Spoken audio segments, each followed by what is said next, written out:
Heute gibt es endlich das Tipps und Tricks Video zum neuen DJI Osmo Pocket 4. Wie ihr seht, ich habe den hier stehen und ich will auch gar nicht lang drum herum reden. Lasst uns direkt beginnen. Ich will euch hier so ein paar Tipps und Tricks zu Einstellungen zeigen. Einstellungen für die Bildqualität, was ich da als, ja, ich sag mal, beste Einstellung empfinde. Und natürlich auch noch so ein paar grobe Einstellungen, die ihr vielleicht vornehmen solltet, wenn ihr den neu habt. Wenn ihr ganz neu in dem Pocket-System seid, dann ist da vielleicht ein bisschen noch was dabei, was ihr vorher noch gar nicht gekannt habt. Deswegen schaut es euch einfach an. Unten in der Timeline sind die ganzen Kapitel. Wenn ihr was überspringen wollt, dann geht einfach weiter. Ansonsten könnt ihr da natürlich auch nachlesen, was ich hier behandle.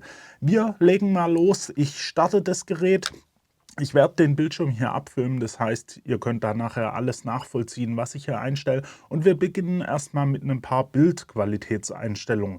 Ich habe den bei mir schon eingestellt, gehe mit euch aber nochmal durch, dass ihr das eben, ja, meiner Meinung nach die perfekte Bildqualität hier rausbekommt. Lasst uns mal starten. Wir haben hier den Bildschirm. In das Menü kommt ihr, wenn ihr von oben nach unten runter swiped, dann habt ihr hier drei verschiedene, ja, Übersichten, möchte ich es mal nennen. Und in der ganz linken Übersicht haben wir direkt links unten die Einstellungen. Und in diesen Einstellungen wollen wir jetzt als erstes mal die Bitrate nach oben setzen. Denn ihr habt die Möglichkeit, die Videobitrate nach oben zu setzen, um da nochmal ein bisschen mehr Qualität rauszuholen. Und das machen wir, wie gesagt, als erstes. Geht also in das Einstellungsmenü. Wenn ihr dann ein bisschen runter scrollt, findet ihr dort den Punkt Bitrate. Und ihr seht es hier schon, ich habe das hier schon auf hoch gestellt. Standardmäßig steht das Ganze eben auf Standard. Wenn ihr die volle Bildqualität wollt, dann stellt das Ganze hier auf hoch. Beim nächsten Punkt geht es dann ums Farbprofil. Ihr könnt natürlich das Standardfarbprofil verwenden, da sind die Farben auch relativ gut. Ihr könnt aber, wenn ihr das Video im Nachgang noch ein bisschen bearbeitet, das D-Log-Profil benutzen, um da eine höhere Dynamik aus der Kamera rauszubekommen. Ihr habt also wirklich die höchste Qualität, wenn ihr eben dieses D-Log-Farbprofil aktiviert.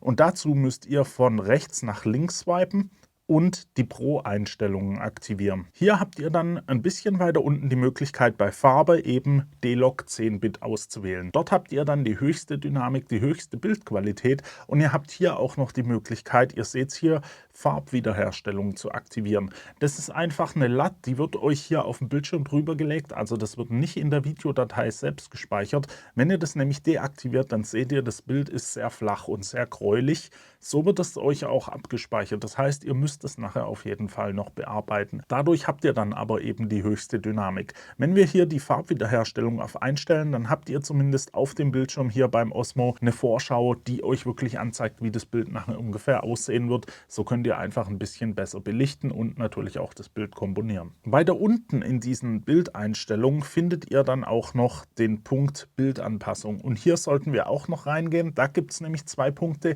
Ihr seht es hier bei mir auch schon eingestellt. Einmal Textur und einmal Rauschunterdrückung. Ihr solltet die Textur auf -2 stellen. Das ist nämlich die Schärfe vom Bild. Und der Osmo Pocket 4 tendiert schon dazu, das Bild sehr zu überschärfen. Und das sieht dann wirklich sehr digital aus, nicht mehr so schön. Deswegen würde ich euch da empfehlen, stellt das Ganze auf -2. Und auch bei der Rauschunterdrückung könnt ihr da so ein bisschen Rauschunterdrückung rausnehmen, entweder auf -1 oder auf -2.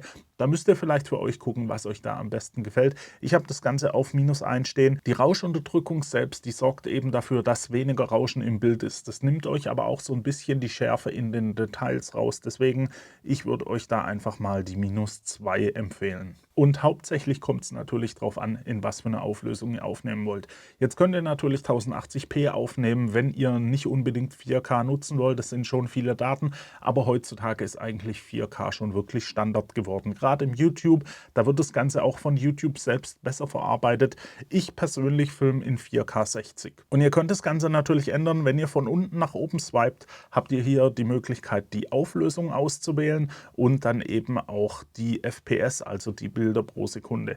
Und ich bin da ein Fan von geworden. Ihr habt vielleicht mein anderes Video in London gesehen. Ich will direkt in 4K 60 aufnehmen. Dann habe ich nämlich die Möglichkeit, im Nachhinein auch mal noch so eine kleine Zeitlupe zu aktivieren, wenn ich sie vielleicht mal brauche. Das habt ihr dann natürlich bei 30 Bildern nicht und müsste da künstlich irgendwie eine Zeitlupe einfügen.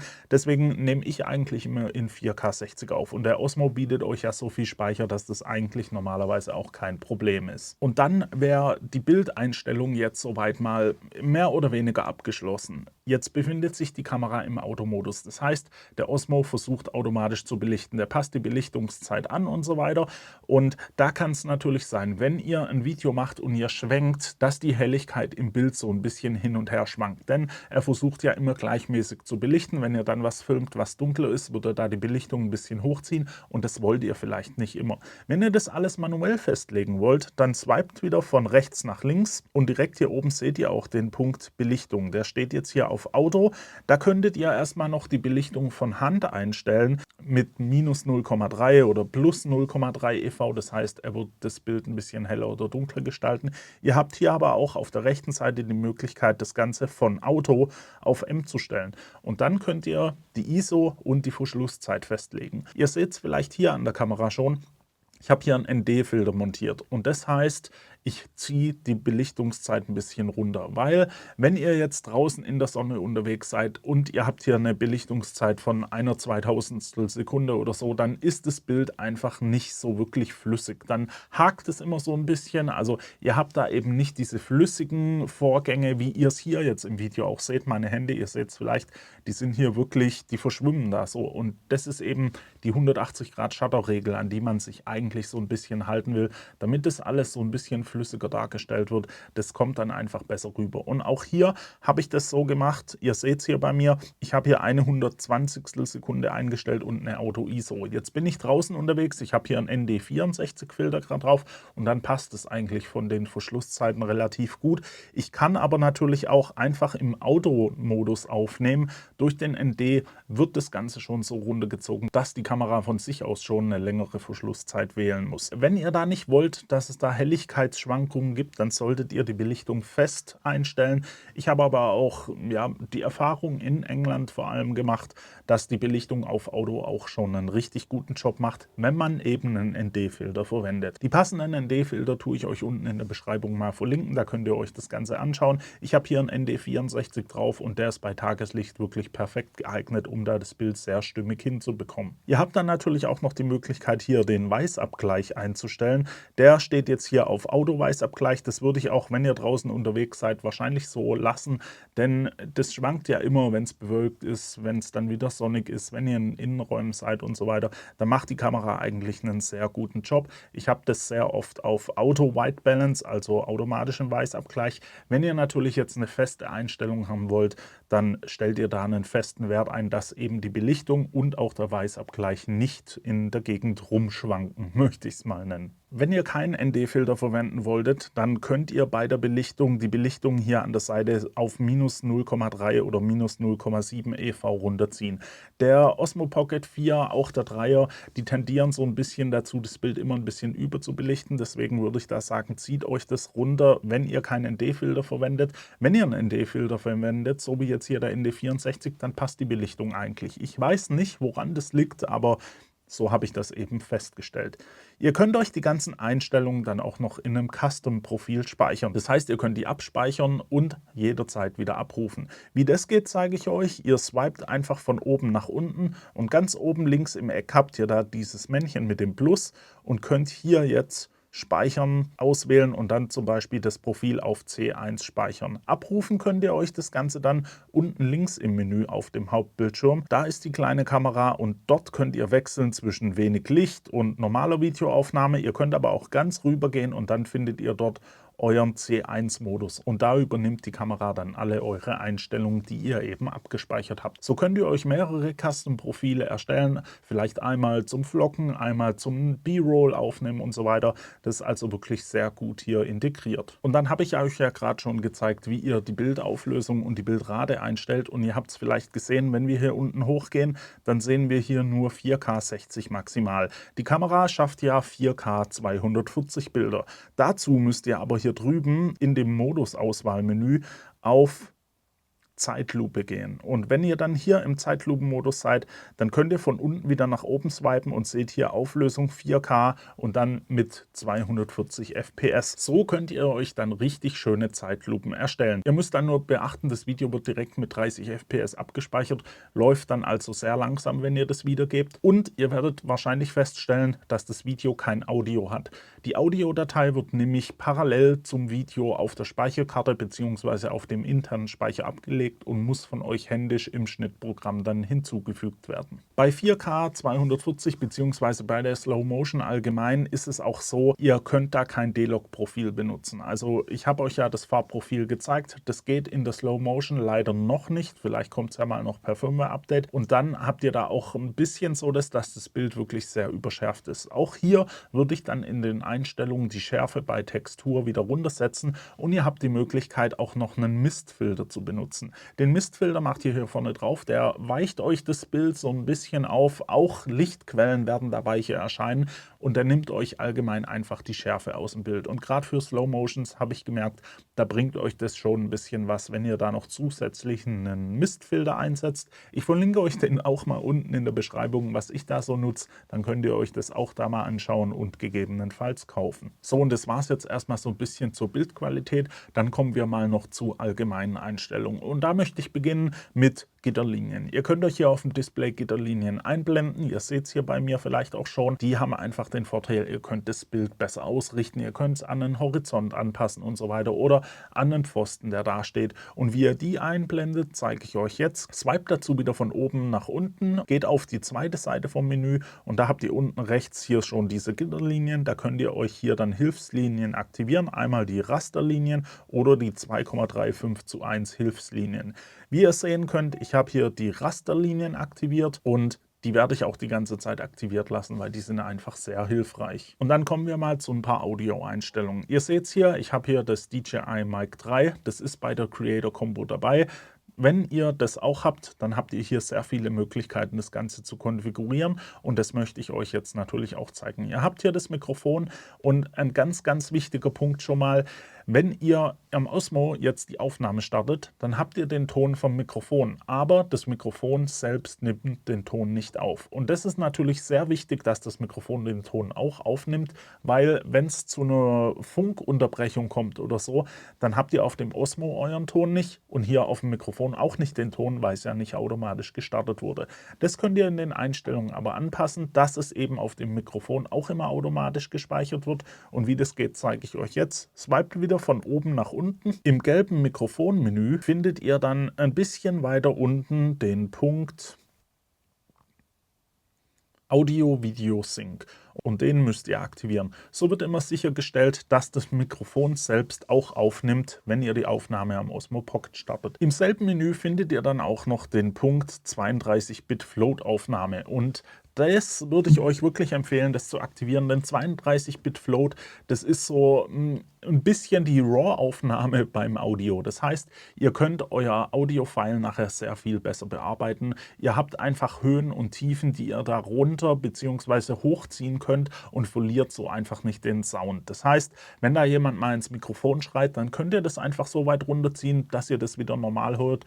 Ebenso ist es natürlich, wenn da jemand flüstert, dann könnt ihr das nach oben ziehen und habt da auch immer noch die richtig gute Qualität. Deswegen würde ich euch da wirklich empfehlen, hier die 32-Bit Float-Aufnahme zu aktivieren. Ebenso habt ihr noch eine Möglichkeit, eine Backup-Aufnahme zu erstellen. Das heißt, wenn mal irgendwas mit dem Mikrofon nicht passen sollte oder vielleicht der Akku im Mikrofon leer geht, dann wird zeitgleich noch das interne Mikrofon vom Osmo aufgenommen und dann habt ihr wenigstens eine Audiospur. Ihr könnt das Ganze auch wieder in den Einstellungen aktivieren, also von oben nach unten swipen, ins Einstellungsmenü und hier finden wir dann den Punkt Audio Backup.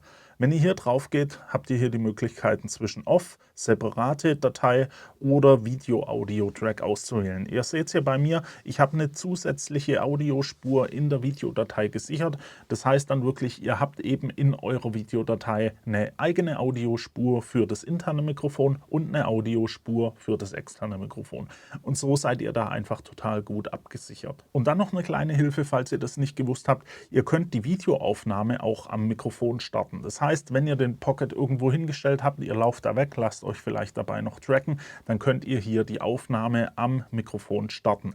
Ihr habt hier unten ja diesen kleinen Verbindungsknopf und wenn ihr hier einmal drauf drückt, dann wird die Aufnahme am Osmo gestartet. Er nimmt natürlich den Ton vom Mikrofon mit auf und wenn ihr da nochmal drauf drückt, dann könnt ihr damit auch die Aufnahme wieder beenden. Ihr erspart euch einfach sehr viel Lauferei, um da zur Kamera zu laufen, um da vielleicht was zu starten oder so. Das geht ganz einfach über das Mikrofon. Und wenn wir gerade bei der Bedienung sind, dann kommen wir einfach noch zu ein paar Bedienungstipps. Und der erste Tipp für mich ist erstmal eine vertikale Aufnahme. Ihr habt ja hier die Möglichkeit, eine vertikale Aufnahme mit dem Osmo durchzuführen. Also das Bild wird dann einfach aus dem vollen Bild rausgekruppt. Ihr habt da aber nicht die volle Auflösung. Jetzt könnt ihr den Osmo auch einfach nehmen und so drehen. Und ihr seht, der passt sich an und jetzt habt ihr einfach eine vertikale Aufnahme in der vollen Auflösung. Ihr müsst den dann natürlich auch so halten. Er gleicht auch alles aus, wie es eben sein soll. Sobald ihr den aber ein bisschen zurückdreht, wird er wieder in die horizontale Aufnahme gehen. Da müsst ihr also ein bisschen aufpassen. Dafür habt ihr aber eben die volle Auflösung in der vertikalen Aufnahme. Und dann benutzt ihr den Osmo ja vielleicht zum Vloggen. Das heißt, ihr wollt entweder dreimal auf den Joystick drücken, um da euch selber zu vloggen. Wenn ihr den neu einschaltet, also wir sehen es hier mal, wir schalten den aus, er geht dann in seinen Standby-Modus und wenn ihr den wieder einschaltet, dann geht er wieder in seine Ausgangsposition mit dem Bild nach vorne. Jetzt wollt ihr das vielleicht umstellen, dass es direkt auf euch zeigt und auch das könnt ihr in den Einstellungen natürlich wieder machen. Swiped von oben nach unten, geht links unten in die Einstellung und da seht ihr schon den Punkt Startrichtung des Gimbals. Und hier könnt ihr das Ganze einstellen, entweder nach vorne, so wie es jetzt ist, nach hinten, dass er euch selbst filmt oder die letzte Einstellung. Dann übernimmt er einfach die letzte Einstellung und so könnt ihr euch das dann passend einrichten, dass der immer so startet, wie es für euch am passendsten ist. Und dann habt ihr vielleicht gemerkt, wenn ihr den Gimbal mit dem Joystick steuert, ist das Ganze euch vielleicht zu schnell oder zu langsam und auch die Geschwindigkeit könnt ihr natürlich einstellen. Geht dazu wieder ins Menü, also von oben nach unten swipen, in die Einstellung und dort findet ihr dann den Punkt Steuerknüppeltempo. Und da könnt ihr das Ganze dann einstellen, einmal für den Zoom und einmal für den Gimbal selbst. Also der Gimbal beschreibt eben die Steuerung vom Gimbal und die Zoom-Geschwindigkeit die Geschwindigkeit vom Zoom. Und wenn wir jetzt gerade bei dem Zoom-Thema sind, dann kann ich euch auch noch kurz zeigen, wie ihr das Ganze umstellen könnt zwischen Zoomen und Gimbal-Steuerung auf dem Joystick. Das könnt ihr euch entweder auf eine Taste legen oder ihr seht es ja auf dem Bildschirm, ihr habt hier so ein kleines Plus-Minus auf der rechten Seite. Das heißt, ihr könnt jetzt hier gerade den Zoom steuern mit dem Joystick. Wenn ihr da auf das Plus-Minus drauf drückt, dann kommt ihr in die Gimbal-Steuerung und könnt den hier nach oben und unten wechseln. So könnt ihr schnell hin und her wechseln zwischen der Gimbal-Steuerung und der Zoom-Steuerung, wenn ihr euch das nicht auf so eine Custom-Taste gelegt habt. Und wenn wir gerade bei der Custom-Taste sind, die könnt ihr euch natürlich auch frei belegen. Geht dazu wieder ins Menü, also von oben nach unten swipen, auf die zweite Seite. Hier seht ihr diesen kleinen C-Button. Und dort könnt ihr schon sehen, ihr könnt da belegen, was passieren soll, wenn ihr den einmal drückt, zweimal drückt oder dreimal drückt. Das heißt, ihr könnt euch da einfach passende Aktionen drauflegen und das Ganze für euch so ein bisschen anpassen, dass ihr da am besten damit arbeiten könnt. Und dann habe ich noch einen kleinen Stativtipp für euch. Ihr seht hier, ich habe hier jetzt das kleine Standardstativ. Ich habe aber auch noch ein großes Stativ von Kraftgeek. Und das hat den Vorteil, das ist ca. 1,80 Meter lang. Das heißt, ihr könnt es auf den Boden stellen. Das steht da auch stabil, hat große Füße. Könnt oben den Osmo befestigen und könnt euch da einfach sehr gut aufnehmen. Das heißt, mitten in der Pampa, ihr habt 1,80, könnt es natürlich auch nach unten fahren. Das Ding ist halt wie ein großes Stativ, nur deutlich kleiner. Wenn es zusammengefahren ist, ist das Ding sehr viel kleiner. Also da passt es dann auch in jeden Rucksack. Das würde ich euch empfehlen. Vor allem habt ihr damit auch die Möglichkeit, wenn der Osmo befestigt ist und ihr trackt vielleicht jemand, ihr könnt damit richtig coole Einstellungen machen. Also ihr könnt da hinter einem hergehen und dann mit dem Stativ das Bild nach oben ziehen, dann sieht es schon fast aus wie ein Drone-Shot oder sowas. Da geht also richtig was. Ich verlinke euch das mal unten, schaut es euch einfach mal an. Und dann habe ich noch einen Tipp für euch und zwar holt euch eine Display-Schutzfolie. Das heißt, dass euer Display hinten einfach ein bisschen geschützt ist. Mir ist der nämlich jetzt schon 2-3 Mal direkt im Urlaub runtergefallen, ist glücklicherweise aber nie auf dem Display gelandet, aber ich will es auch nicht herausfordern. Und ich habe mir dann da direkt eine Schutzfolie bestellt. Die sind nicht wirklich teuer, die lassen sich einfach anbringen und vor allem der Touchscreen hat da keinerlei Nachteile, auch von der Ansicht oder so gibt es da keine Nachteile. Ich verlinke euch das mal unten, könnt ihr euch bei Bedarf auch bestellen. Die sind wirklich nicht teuer. Ich lege es euch sehr nahe. Benutzt es, weil selbst wenn ihr den mal in die Tasche packt oder so, durch die neue Verschlusstechnik hier mit dem kleinen Verschluss nur noch, ist das Display ja nicht mehr geschützt. Und da ist es wirklich besser, sich da vielleicht eine Folie aufzubringen. So. Und dann, liebe Leute, war es das schon von mir. Ich hoffe, das Video hat euch gefallen. Wenn es so war, lasst mir ein Like da. Wenn ihr Fragen oder Anregungen habt, könnt ihr diese gerne in die Kommentare stellen. Dann versuche ich da alles zu beantworten, wenn da noch irgendwie was offen wäre. Abonniert den Kanal für weitere Videos, denn es wird noch ein hilfreiches Video zum Pocket 4 geben mit Zubehör, das ich euch eben empfehlen wollte. Neben dem Stativ und eben der Display-Schutzfolie geht es da auch noch um ein paar weitere Dinge. Also abonniert den Kanal und guckt euch das vielleicht später dann mal an. Das war's dann auch. Ich hoffe, wir sehen uns beim nächsten Mal wieder. Bis dahin wünsche ich euch eine gute Zeit. Ciao.